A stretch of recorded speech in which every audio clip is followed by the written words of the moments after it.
नमस्कार, मैं हूं समीक्षा दीक्षित और आपका स्वागत है सत्योदय मीडिया में।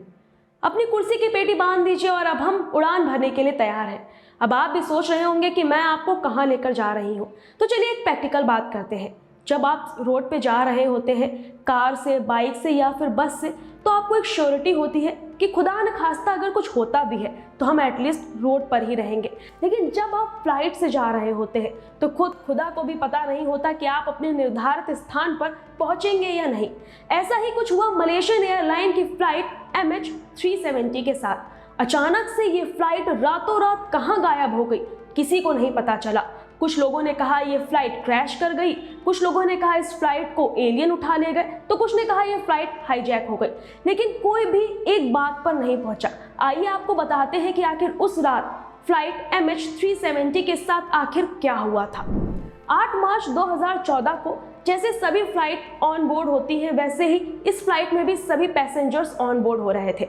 इस फ्लाइट में 237 पैसेंजर थे, 10 क्रू मेंबर थे और 2 पायलट थे। कैप्टन जहरी अहमद शाह सबसे सीनियर पायलट थे। 53 साल उम्र थी इन पायलट की। इनको काफी एक्सपीरियंस्ड पायलट भी कहा जाता था। इसके पहले इन्होंने कई फ्लाइट्स को सक्सेसफुली ऑपरेट किया था। सभी पैसेंजर्स ऑन बोर्ड होते हैं और 12:40 पर यह फ्लाइट चाइना के लिए टेक ऑफ करती है। आपको बता दें कि मलेशियन एयरलाइन के MH370 ये फ्लाइट कुलालंपुर से चाइना के बीजिंग के लिए टेक ऑफ कर रही होती है। ये फ्लाइट सक्सेसफुली टेक ऑफ करती है और प्लेन पहुंच जाता है 37,500 फीट पर। सब कुछ सही चल रहा होता है। मलेशियन एयरलाइन की ये फ्लाइट मलेशिया के ATC से कांटेक्ट करती है और फ्लाइट के captain Zaharie Ahmad Shah finally good night कह देते हैं। इसके बाद ये फ्लाइट मलेशिया के एयर स्पेस से निकलकर वियतनाम के एयर स्पेस में जाती है। जब मलेशिया के ATC देखते हैं कि ये फ्लाइट हमारे रडार से बाहर चली गई है, तो उनको लगता है ये बहुत ही यूजुअल मूवमेंट है। कभी कभी ऐसा होता है कि फ्लाइट रडार पे नहीं दिखती है जब वो दूसरे रडार में जा रही होती है। जब वियतनाम के रडार पर ये फ्लाइट आती है तो ATC नोटिस करते हैं कि कुछ ही मिनट बाद ये फ्लाइट गायब हो गई है। उसके बाद वियतनाम के ATC मलेशिया के ATC को कांटेक्ट करते हैं और कहते हैं कि आपकी MH370 फ्लाइट इस रडार से पूरी तरह से गायब हो चुकी है। तो मलेशिया के ATC को लगता है ये कोई टेक्निकल ग्लिच होगा। ऐसा होता रहता है कि कुछ मिनटों के लिए फ्लाइट रडार से गायब हो जाती है। लेकिन 2 से 3 घंटे बीत गए और फ्लाइट का कहीं भी अता पता नहीं चला। उसके बाद आनन फानन में दुनिया का सबसे बड़ा एविएशन हिस्ट्री का सर्च ऑपरेशन बुलाया गया। ये सर्च ऑपरेशन सबसे बड़ा और सबसे महंगा सर्च ऑपरेशन कहा जाता है। आपको बता दें कि इस सर्च ऑपरेशन में 34 शिप्स, 28 एयरक्राफ्ट और साथ ही इसमें 7 देश इन्वॉल्व थे। इस फ्लाइट को बहुत ढूंढा गया लेकिन फ्लाइट कहीं भी नहीं मिली। 3-4 दिन का सर्च ऑपरेशन चला और उसके बाद एक रिपोर्ट सामने निकल के आई।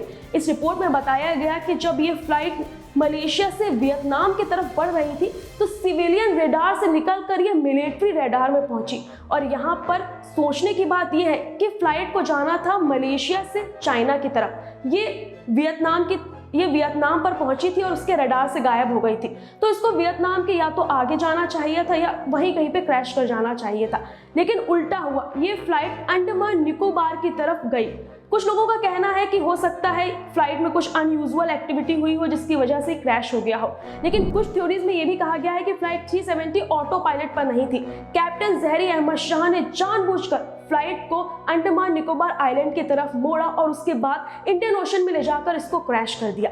इसके बाद कई थ्योरीज आई जिसमें ये बताया गया कि फ्लाइट को एलियंस ले गए हैं। कई थ्योरीज में बताया गया कि फ्लाइट को हाईजैक कर लिया गया है। उसके बाद कई थ्योरीज में बताया गया कि कैप्टन जहरी शाह की मेंटल स्टेट ठीक नहीं थी, उनको सुसाइडल थॉट्स आते थे और उन्होंने अपने रूम में एक फ्लाइट सिमुलेटर भी लगा रखा था जिसका एग्जैक्ट मैपिंग भी वही थी इस फ्लाइट की तरह।